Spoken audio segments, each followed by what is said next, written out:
In this series, I challenge myself to learn Ravel's Ondine step by step from scratch. Join me on my journey. So I actually want to start this session with a little bit of a technical drill, simply because I've been too focused on learning the notes in the last 2 or 3 sessions, and I'm kind of neglecting getting a good feel for how to play the right hand well in this entire opening section. So I'm going to just focus on the first bar, playing the notes very slowly and trying to get a feel for exactly how can I get this pianissimo sustained over these bars. Let's see. So I think I'll just start by trying my level best playing that bar.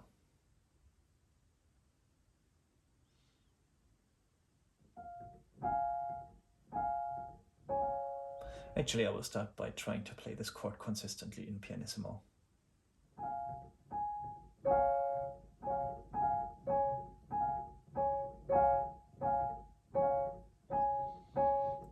Trying to keep my hand relaxed.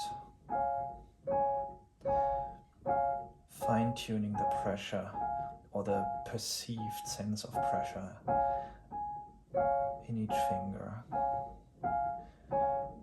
Flattening my fingers so that they have more travel. Aiming for the action point, so rather than depressing the key fully, I sort of like visualize targeting that point in the middle where the hammer actually strikes.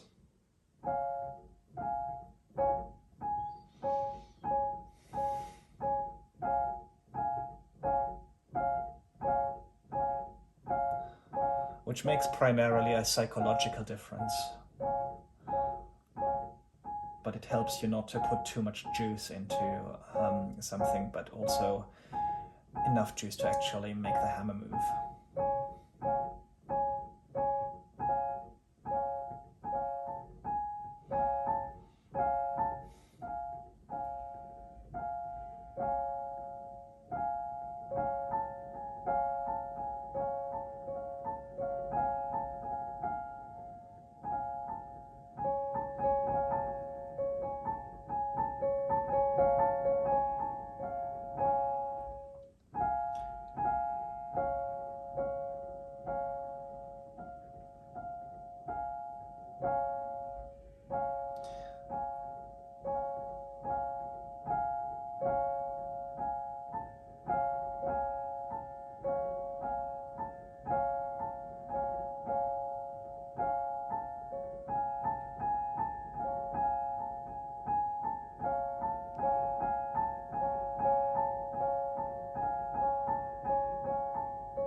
I'm trying to decide how much finger movement versus wrist movement I want here.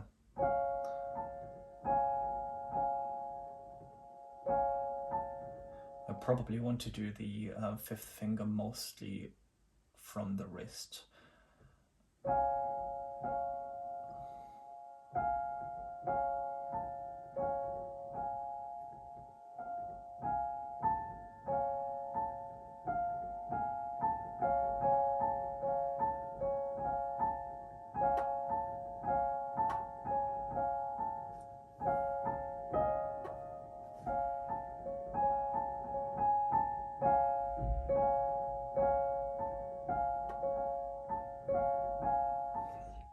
What I'm trying to look into right now is I have a sense of location of my wrist, which I'm not sure whether it's universal, but the way I perceive my wrist is kind of this point here, kind of between the thumb and the index finger.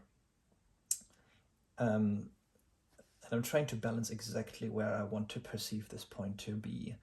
So it's because I'm not giving the thumb enough support right now, the first finger. So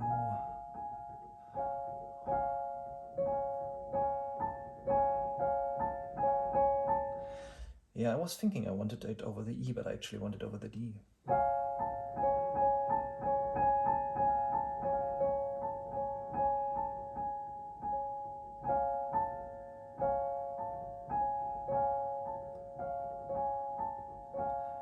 The only problem is that this doesn't give me a hugely comfortable lever to the fifth finger.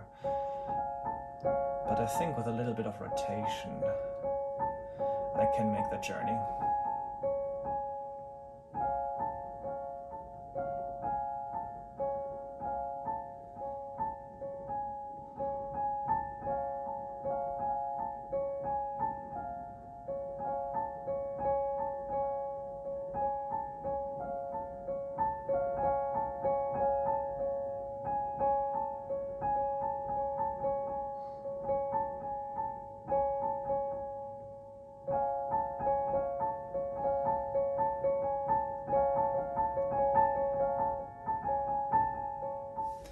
Okay, two things I'm finding helpful so far. Thing one is to, as I said, like, similar to how I only aim for like a half key depression mentally when I play the chord. When I release the chord, I also think of it as, you know, almost using double escapement to not fully raise the keys. Limiting the amount of treble will limit the amount of momentum that I give the hammer. Keeping it nicely in pianissimo range on one hand. And the second thing that I find useful is to conceptualize the fifth finger not really as its own note, but as a side effect of lifting from the chord.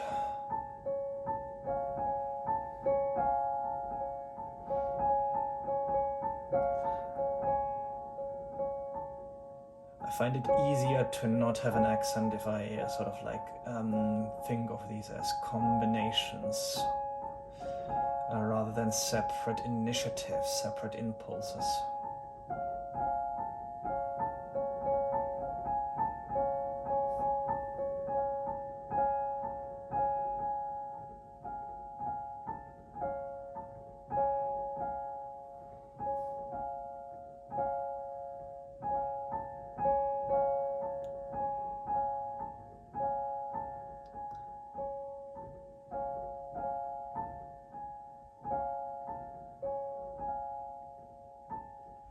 And the other thing that I'm trying to do right now is to get my fifth finger as flat as possible. And, you know, as a kid, when I got my sort of beginner to intermediate piano lessons, my teacher was so insistent that I curve my fingers and hold them nice and high. It's very sort of traditional, like, pedagogy of fingers, and sort of like holding them a bit more jazzy is really advantageous for soft passages like this. I've mentioned this before, but using the play that you can accomplish by relaxing this knuckle here, the furthest finger joint, will sort of like mechanically lengthen the amount of treble that you execute with this finger. So it gives you a wider range of expression and therefore more control. So flattening the finger here and like giving it this little bounce. I'm not sure if you can see this on the camera, but like having a little bit of flex in that joint here will help with the expression. So I'm trying to get into the groove of that now.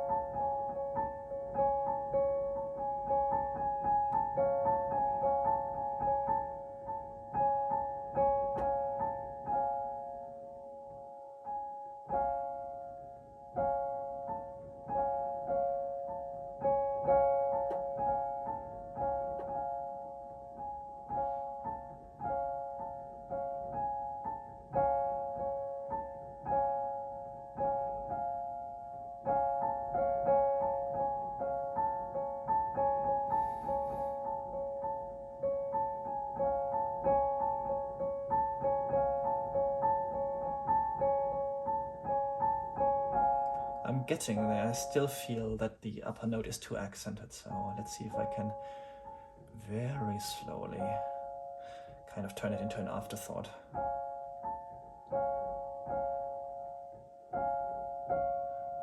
Playing ghost notes right now, so I'm overcorrecting, which is not a bad thing, because it proves to me that the sweet spot is within my range.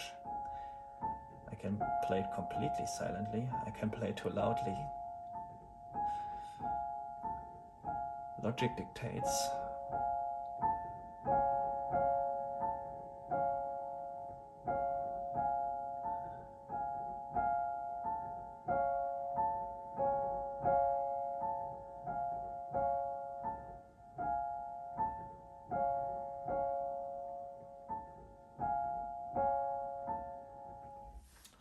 Okay, I think I'm getting the hang of it. I think I'm sort of catching up to, relative to where my note learning is. That's good. I think we can now start our note learning session.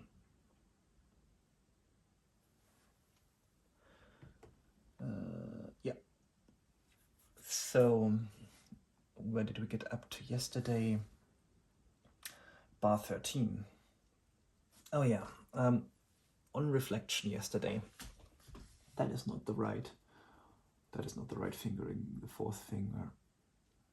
Because clearly Ravel with putting, or the addition, I don't know if this is original notation, using the first finger here sets me up for the third finger there. And I didn't spot that yesterday. So let's use the correct one.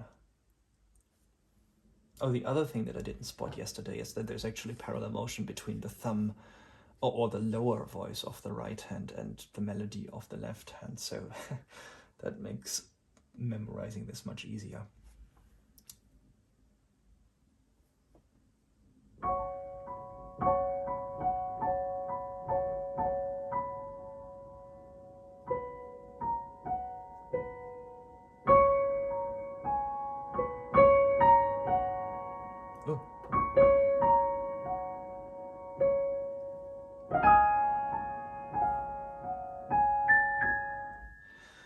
Oh, now we go into the beautiful arpeggios that I've been dreading.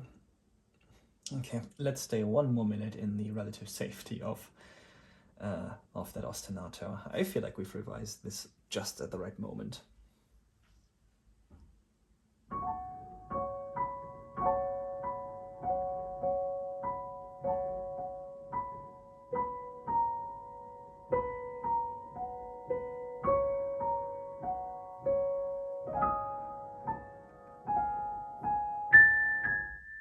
Beautiful.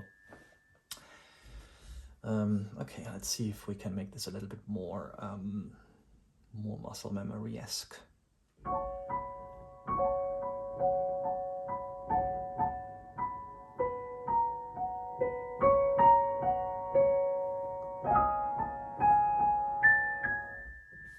Yeah, short bar, short and sweet. Let's tie it together with the preceding one.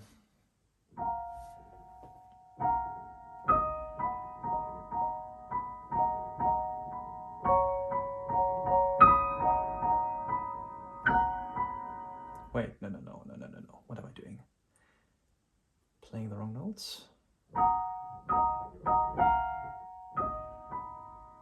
No, that was right, sorry. Must have played the wrong ones yesterday. This sounds different.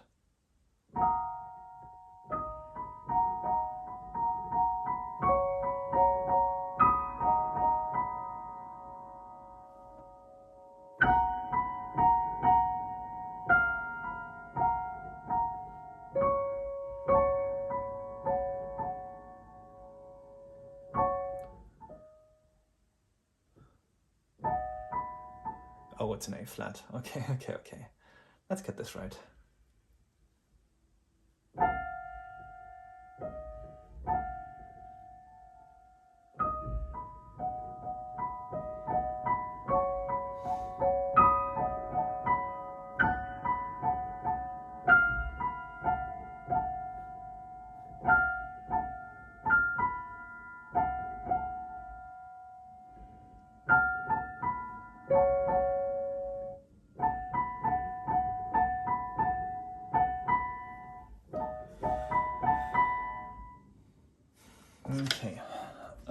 there's a little trap for me here.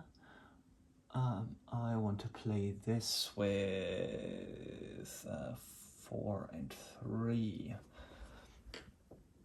just so that I can comfortably reach that C sharp in the next bar.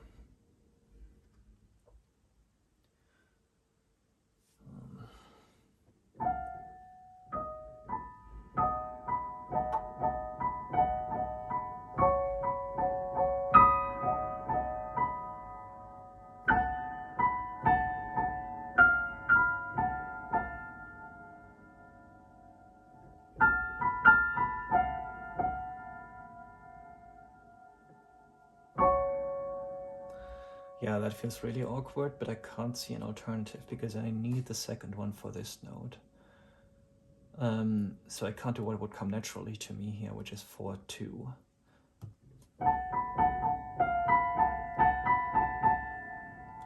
Oh, I really have to be careful not to cramp here. That's a bit crunchy.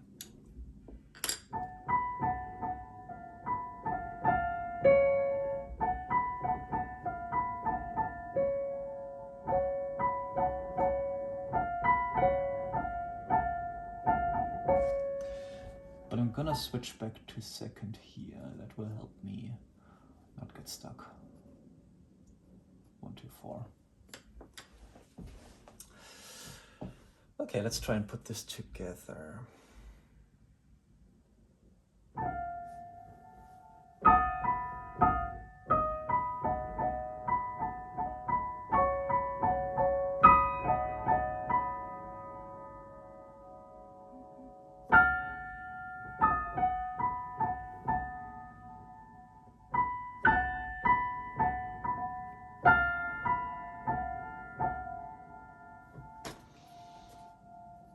I'm just gonna put it second here as well.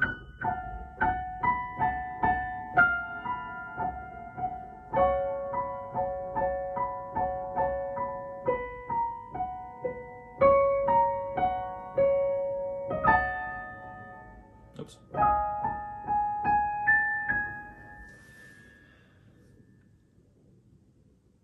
Oh, that was hard. Okay, maybe I'll do it another time. Just one more time. Because this is gonna be a stumbling block if I don't take care of it now.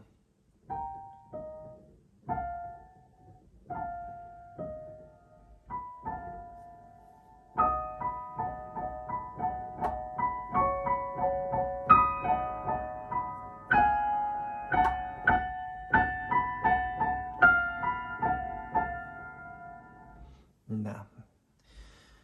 Let's get this right. I'll do it a bit slower.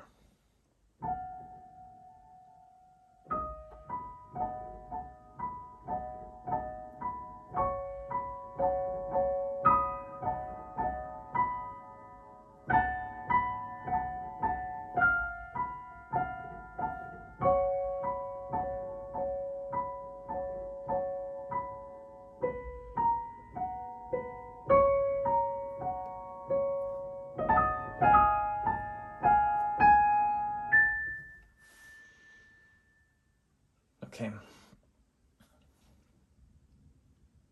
You might think that learning music is a little bit like sport, where if you push yourself close to your limit, you train harder, you gain more from it. But in terms of tempo, that's really not true. Accuracy is what counts. Reliability and lack of variance in terms of, always getting it right, never making mistakes, is the more valuable asset here. So even if I practice this dog slow, by the time my memories have coalesced, I will be able to play it much more quickly, much more fluently. So going really at a snail's pace here is the right way forward.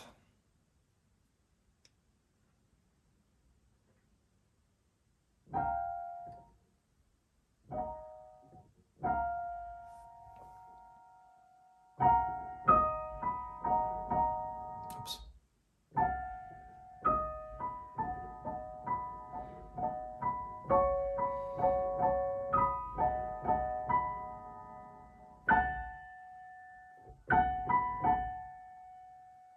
Okay, I need to plan. I'm getting distracted by this, but the little thumb change which confused me yesterday. Focusing on this, not preparing the 4/3 correctly.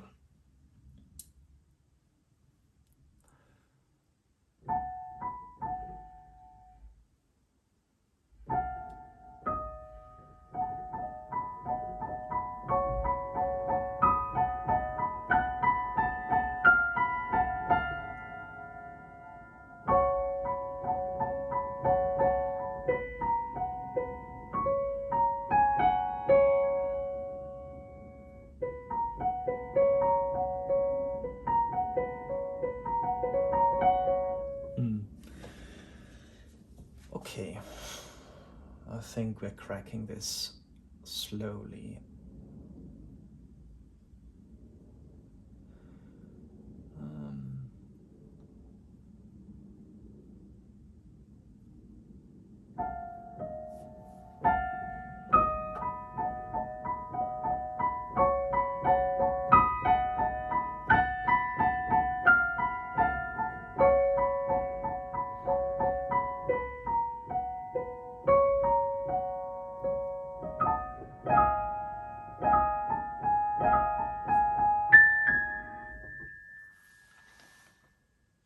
Yeah, okay.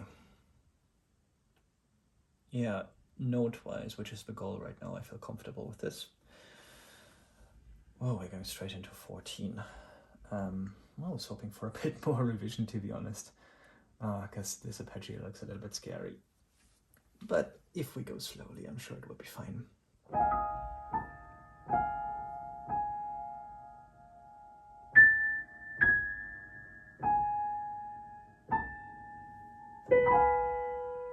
Oh, yeah, no, I definitely want to keep the hand above here.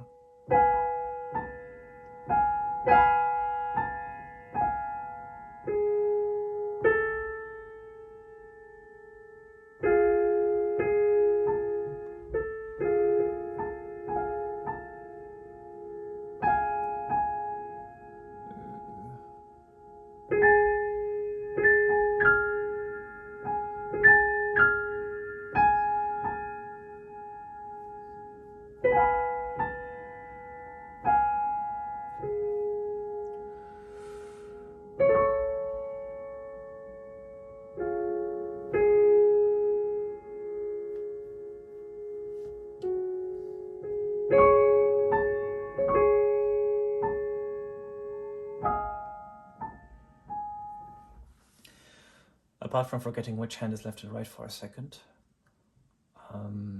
note-wise this is okay. However, and this is strange, this hasn't happened in a while, I'm seeing a piece of notation that I don't actually know what it is, which is this little thing here. There's a square note here. What does this mean for the piano? Okay, I'm gonna have to Google that. Give me 1 second. Okay, so we are in a little bit of trouble. This is meant to indicate a silent note, meaning you depress the key without sounding it, which is going to be difficult at this speed anyway, in order to elicit the harmonic sympathetic resonance from other stuff that is being played.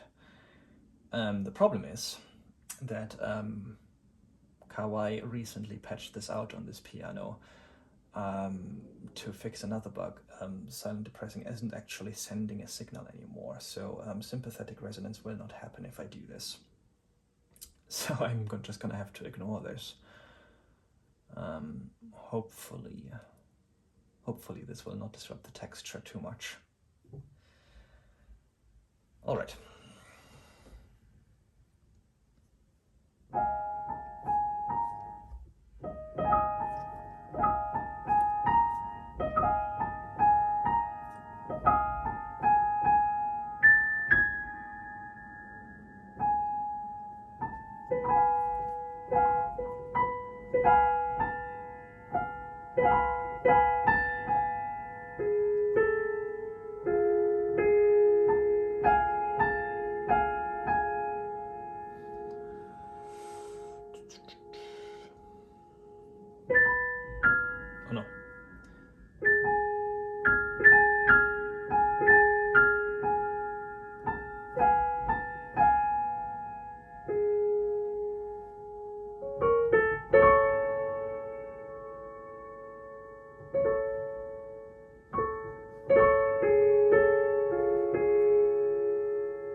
Not really sure what to make of this.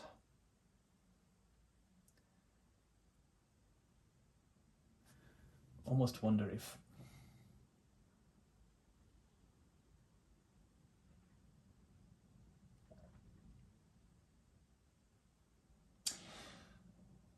I think what it actually means is not to depress this note silently, because in terms of technical execution that makes very little sense. I think it just means to indicate that this will sound by itself through sympathetic resonances from other sources.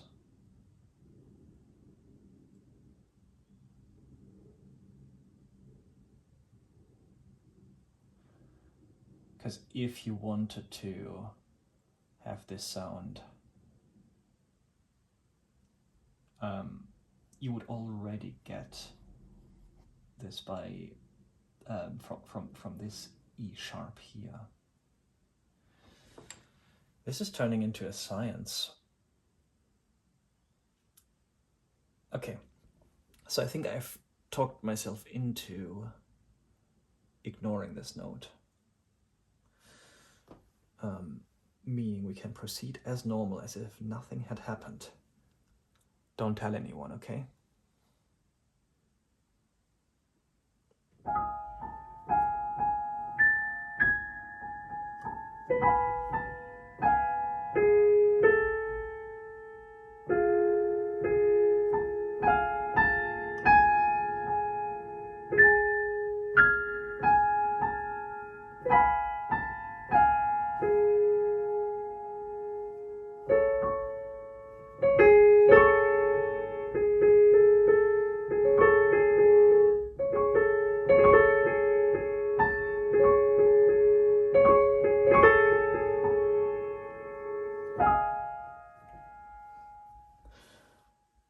Okay, one more minor thing that I find confusing here is I think it wants me to go back to 1, so play this entire 4-note sequence with one finger, which would normally not be a problem. Well, that finger is the thumb in this case, so I think we're now starting to see why this is considered a very difficult piece.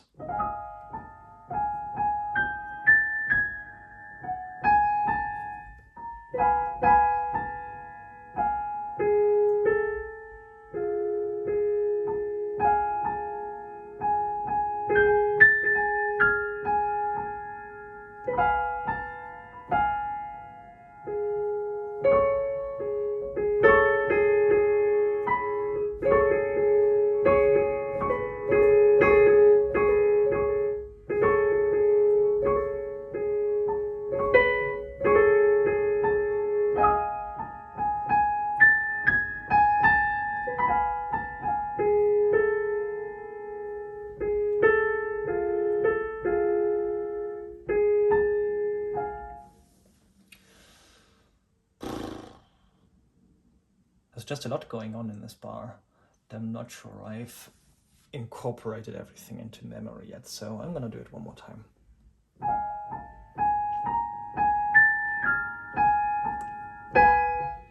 Like this. I'm not staying above the right hand with my left hand.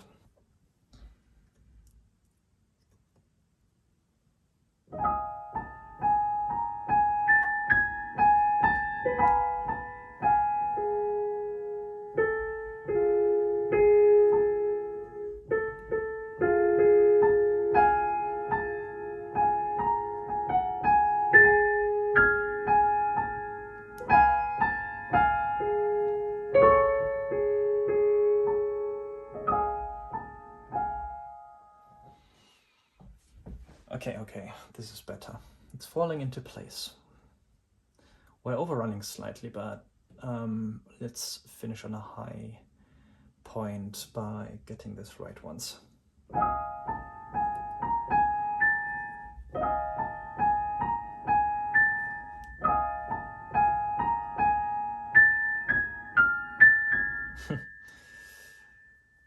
It's only a question of hours at this point.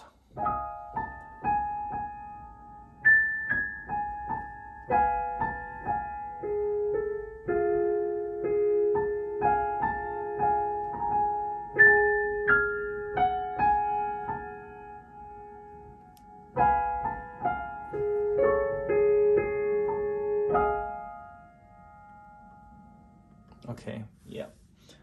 Still hard, but at least I now have a picture in my head of what it's meant to be like. So I think this is a good time to take a break and let the consolidation process happen in the background in my mind. Thank you for joining me today. I'll see you later.